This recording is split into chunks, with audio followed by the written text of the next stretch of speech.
Hello বন্ধুরা, sorry sorry sorry sorry sorry আজ second পার্টটা নিয়ে এলাম, মুম্বাইয়ের সেকেন্ড পার্টটা। তো সরি বলার একটাই কারণ, তার কারণ হচ্ছে অনেক দিন পর আপলোড করছি ভিডিওটা। সত্যি সরি, কারণ আমি একদম ভিডিও এডিটিং করার সময় পাইনি। বাড়ির মানে খুব কাজে ব্যস্ত হয়ে পড়েছিলাম, মানে নিজের পার্সোনাল কাজেই ব্যস্ত হয়ে পড়েছিলাম। তো দেখো, প্লেন থেকে নেমে আমরা প্রথমে পৌঁছে গিয়েছিলাম চেন্নাই।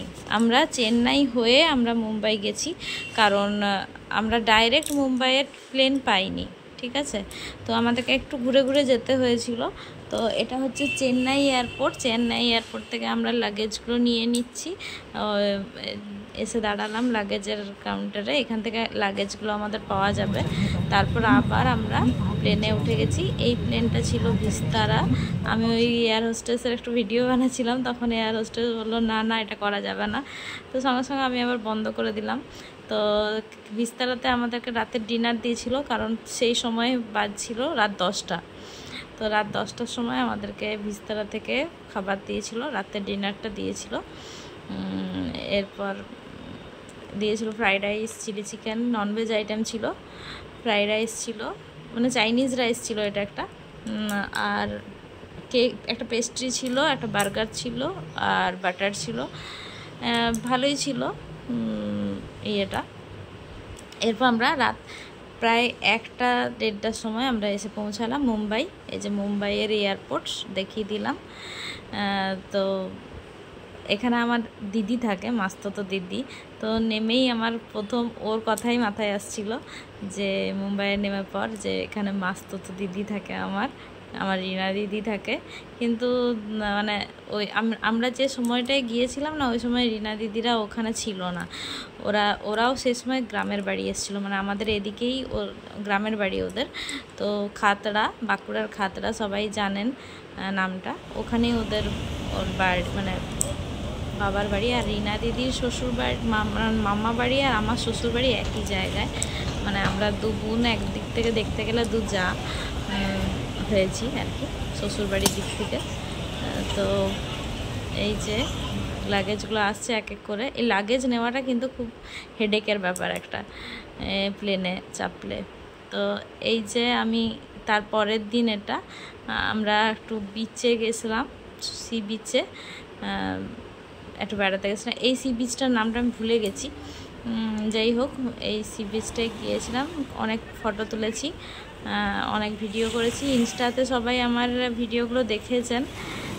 ইনস্টাতে আমি যখন করেছিলাম ভিডিওটা, তখনই আমি ইনস্টাতে পোস্ট করেছিলাম ফার্স্ট, যখন মুম্বাইয়ে ছিলাম সেই সময়ই। তো অনেকে অনেক কিছু কমেন্ট করেছেন, আর একজন তো বলেছেন, আর আমি ইয়েতেও দিয়েছিলাম, ইউটিউব শর্টসেও দিয়েছিলাম, আমার সিম্পল কুকিং উইথ মৌমিতা চ্যানেলে দিয়েছিলাম। তো ওখানেও সবাই বলেছেন যে হাত ধরে ঘুরলে বরের সাথে বেশি ভালো হতো, ভালো লাগতো আরও। তো যাই হোক, ওটা তো কারোকে জোর করে করানো যায় না। তো ভিডিওর মধ্যে সবাই থাকতেও চায় না, পছন্দও করে না সবাই ভিডিও করা বা ভিডিওর মধ্যে থাকা। তো আমি ভিডিও করি, আমার যেহেতু ব্লগ চ্যানেল আছে, আমার যেহেতু কুকিং চ্যানেল আছে, সেজন্য আমার ভিডিও করতে ভালো লাগে। আমি নিজে স্বচ্ছন্দ বোধ করি, সেটুকুই করি। যদি কেউ নিজে থেকে না আসে, তো তাকে জোর করে করানো যায় না, বুঝতেই পারছেন। যাই হোক, যেটা প্রশ্নের উত্তরটা আমি দিয়ে দিলাম ভিডিওর মাধ্যমে।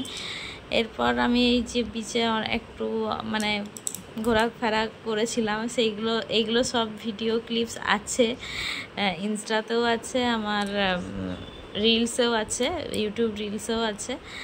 তো বেশ ভালোই, দারুণ মজা লাগছিল মুম্বাইয়ে প্রথম এসে সমুদ্রের বিচে ঘুরে বেড়ানোটা। এই বিচটা একটু মানে জমজমাট ছিল, বেশি ভিড় ছিল এই বিচটা, অনেকে অনেক রকমভাবে ফটো তুলছিল। তো আমি করিনি, আমিও এরকমভাবে একটু ফটো তুলেছিলাম। যাই হোক, এই যে এরকমভাবে ফটো তুলেছিলাম। এরপর আমরা চলে এসেছি সিদ্ধিবিনায়ক মন্দিরে। সিদ্ধিবিনায়ক মন্দিরের ভেতর এটা। তো একটু পুজো দিয়েছিলাম, ওই বিচ থেকেই আমরা সিদ্ধিবিনায়ক মন্দিরে চলে এসেছিলাম। তো সিদ্ধিবিনায়ক মন্দিরে এসে একটু পুজো দিয়েছিলাম ওখানে। বেশ ভালো মন্দিরটা। মুম্বাইয়ের রাজাধিরাজ বলা হয়। আর সিদ্ধিবিনায়ক মন্দির আমি ওই প্রথমবার দেখেছিলাম ওই পবিত্র রিস্তা বলে একটা সিরিয়াল আসতো 9টার সময় আগে, অনেকদিন আগে জি টিভিতে, হিন্দি সিরিয়াল। তো ওটাতেই দেখেছিলাম এই সিদ্ধিবিনায়ক মন্দির। মানব আসতো এই মন্দিরে, পায়ে হেঁটে আসতো, খালি পায়ে। তো তখন থেকে আমার খুব ইচ্ছে ছিল এই মন্দিরটা দেখার। তো যাই হোক, পূর্ণ হয়ে গেল, গণপতি বাপ্পা পূর্ণ করিয়ে দিলেন। আর খুব ভালো লাগলো মন্দিরটা দেখে। অনেকক্ষণ লাইন দেওয়ার পর, অনেকক্ষণ পরেই আমরা পুজো দিতে পেরেছিলাম।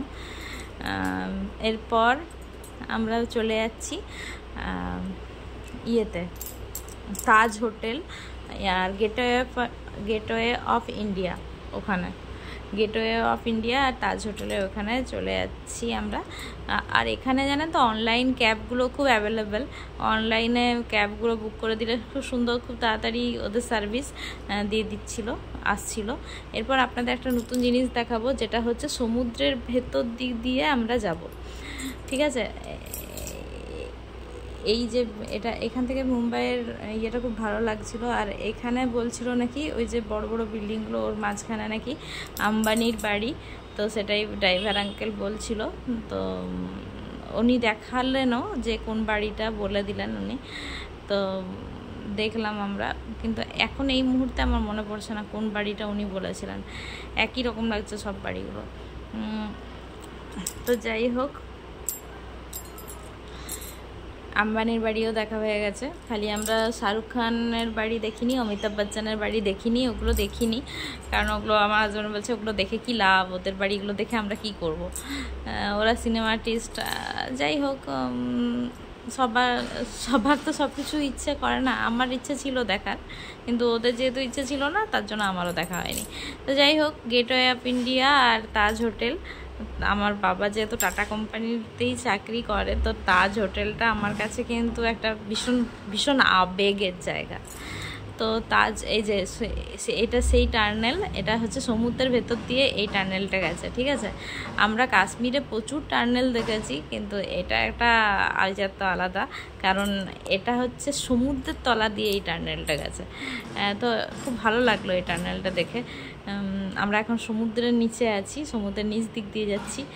এটা জেনেই খুব ভালো লাগে। যেমন আমাদের কলকাতায় হয়েছে না মেট্রো রেল নদীর তলা দিয়ে, সেরকম এখানে সমুদ্রের তলা দিয়ে টার্নেলটা গেছে। তো খুব ভালো লাগলো দেখে, এই এক্সপিরিয়েন্সটা খুব ভালো লাগলো।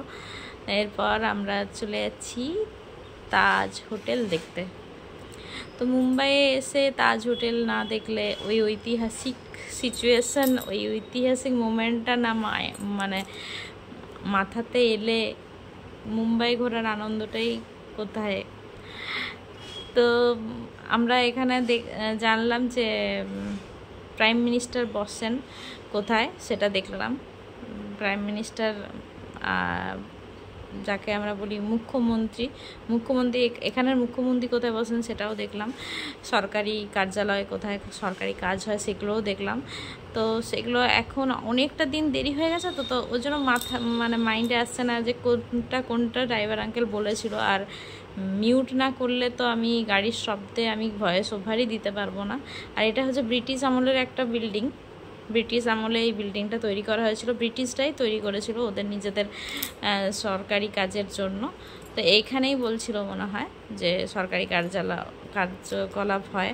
আর লীলাবতী হসপিটাল বলে একটা হসপিটাল আছে মুম্বাইয়ে, খুব নামকরা হসপিটাল। ওই হসপিটালটাও দেখেছিলাম। তো ওটা সে সময় আমার ক্লিপ নেওয়া হয়নি ওই হসপিটালের। তো এই যে এই বিল্ডিংটা ব্রিটিশ আমলে বানানো, তো কত সুন্দর, এখনও অবধি কত সুন্দর আছে, সেটাই আর কি। ব্রিটিশরা আমাদের দেশ থেকে অনেক কিছু নিয়ে গেছে, কিন্তু অনেক কিছু দিয়েও গেছে, এটা কিন্তু আমাদের ভুলে গেলে চলবে না। তো ঐতিহাসিক অনেকটা না, আমি যেটা রিয়েলাইজ করলাম, এই যে তাজ হোটেলের কাছে আমরা পৌঁছে গেছি, আমি যেটা রিয়েলাইজ করলাম, কলকাতা, দিল্লি, মুম্বাই অনেকটা একই রকম। কলকাতার মতনই লাগছিল মুম্বাইটাকে আমার, দিল্লিটাকেও সেম লাগছিল আমার। আমি যখন দিল্লি গিয়েছিলাম দিল্লিটাকেও কিন্তু আমার সেম লাগছিল, যে এই কোথাও না কলকাতার একটা ছবি দেখতে পাচ্ছিলাম। তো রাজধানীগুলোর মধ্যে একটা কলকাতার ছবি ছিল। তো এটা তো মুম্বাই তো আমরা জানি মানে দক্ষিণ ভারতের রাজধানী মুম্বাই। তো এই যে অনেক রাজরা এখানে রাজত্ব করে গেছেন। এর চেয়ে গেটওয়ে অফ ইন্ডিয়া আর তাজ হোটেলে কোথায় হয়েছিল সেগুলোও দেখেছিলাম আমরা, যে কিভাবে জঙ্গিরা হামলা করেছিল। তো যাই হোক, ভেতরে ঢুকিনি, কিন্তু বাইরের থেকে তাজ হোটেলটা আমরা পুরোটাই দেখেছিলাম রাস্তা থেকে। আর ওই দিকে একটা সমুদ্রের আছে, মানে বোটিং করা যাবে। আমরা যাইনি বোটিংয়ের দিকে। তো আমরা ছবি কিছু তুলেছিলাম, আর কিছু তো আমি ভিডিও করেছিলাম, লাইভেও এসেছিলাম আমি এখান থেকে। ইউটিউবে আমার একটা ছোট্ট লাইভ আছে এই তাজ হোটেল আর গেটওয়ে অফ ইন্ডিয়া থেকে, পারলে ওই লাইভটাও দেখে নিতে পারেন। বেশিক্ষণের লাইভ নয়, কিন্তু ওটা 5-10 মিনিটের লাইভ ছিল। সবাই দেখতে চেয়েছিল, তাই আমি দেখিয়েছিলাম যে একটু লাইভ করবে, ওখানে পৌঁছে লাইভ করবে সবাই বলেছিল, তাই দেখিয়েছিলাম। আর এটা একটা কোনো হেরিটেজ অট্টালিকা, কিন্তু এই লেখা ছিল, সেটা তুলে রেখেছি। আমার অত হিন্দিতে এত তাড়াতাড়ি আমি পড়তে পারি না, তাই আমি পড়া হয়নি আমার। তো এটা কোনো রাজার হতে পারে, তো লেখা আছে এখানে, আপনারা দেখে নেবেন কি এটা। আমি তুলে রেখেছিলাম, আমার মানে প্লেসটা খুব ভালো লেগেছিল, এই বিল্ডিংটা আমার খুব ভালো লেগেছিল, তাই তুলেছিলাম ছবিটা, ভিডিওটাও বানিয়েছিলাম তাই। আর আমরা এখন ক্যাবের জন্য অপেক্ষা করছিলাম বাড়ি যাব বলে। তো এই যে ক্যাব চলে এসছে, আমরা উঠে পড়েছি। আবার সেই বড় বড় বিল্ডিং দেখতে দেখতে আমরা চলে যাচ্ছি বাড়ির দিকে। তবে একটা কথা বলি, আমরা মুম্বাই কিন্তু গিয়েছিলাম আমার হাজব্যান্ডের চেক আপ করানোর জন্য টাটা মেমোরিয়ালে, চিকিৎসার জন্য গিয়েছিলাম।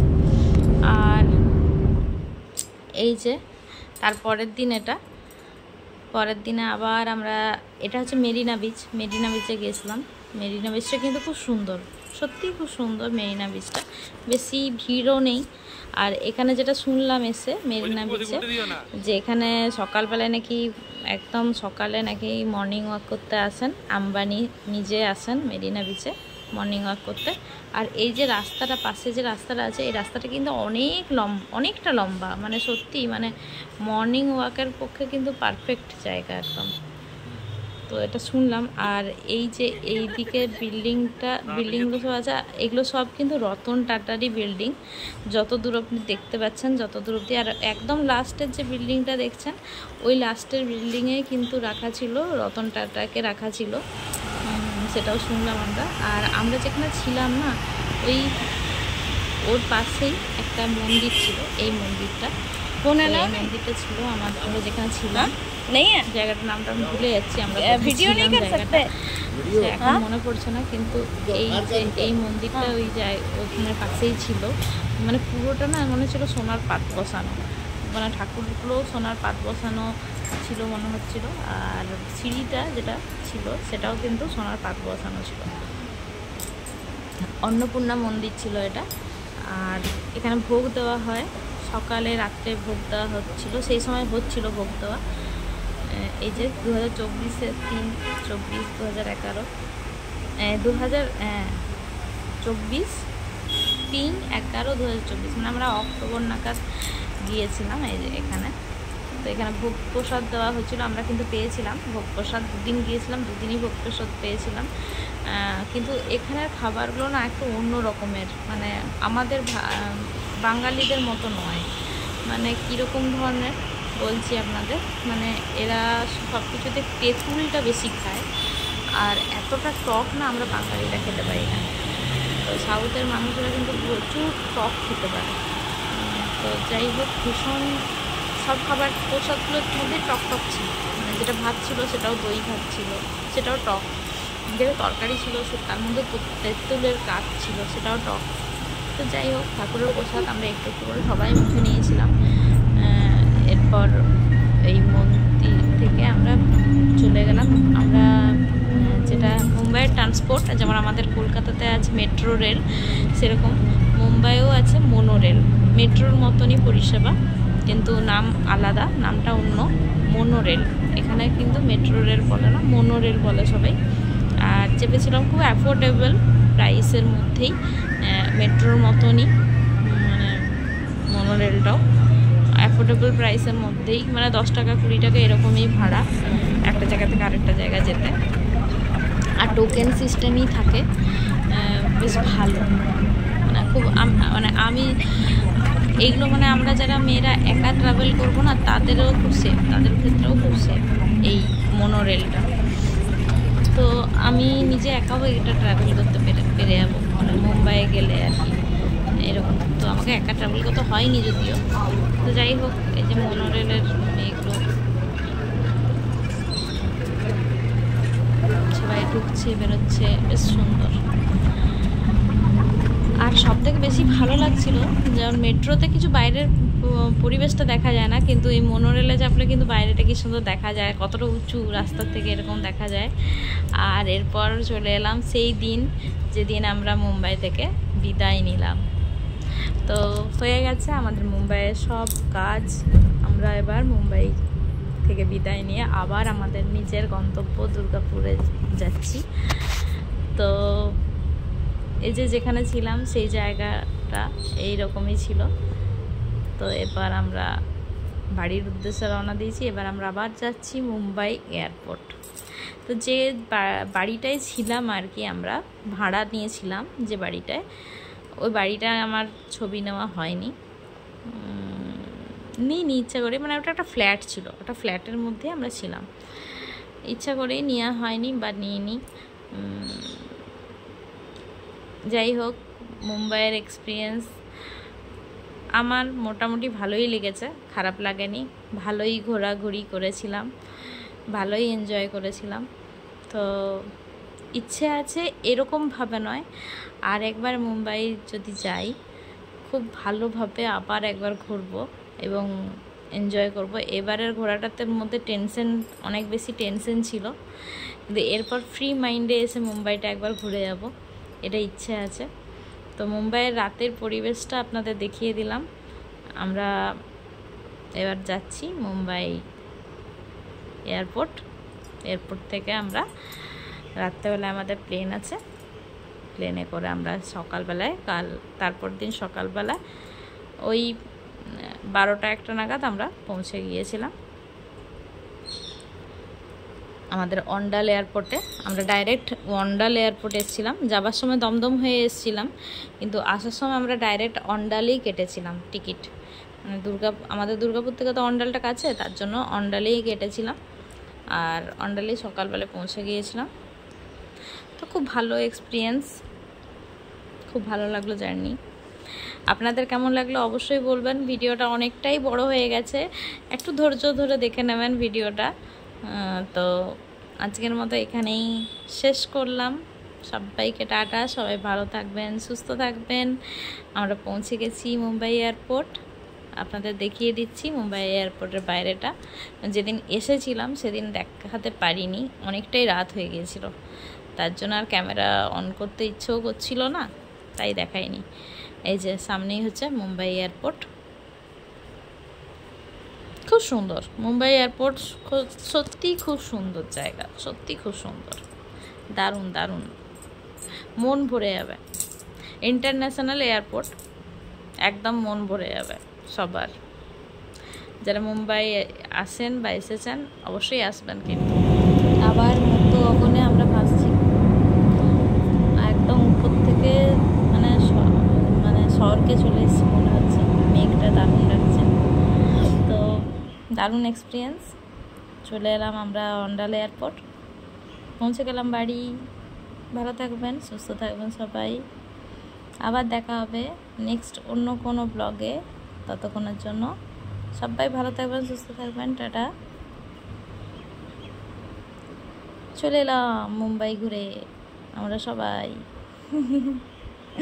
কেমন লাগলো আজকে ভিডিওটা অবশ্যই কমেন্টের মাধ্যমে জানাবেন, কিন্তু একদম ভুলবেন না জানাতে। এই যে কাজী নজরুল অন্ডাল এয়ারপোর্ট।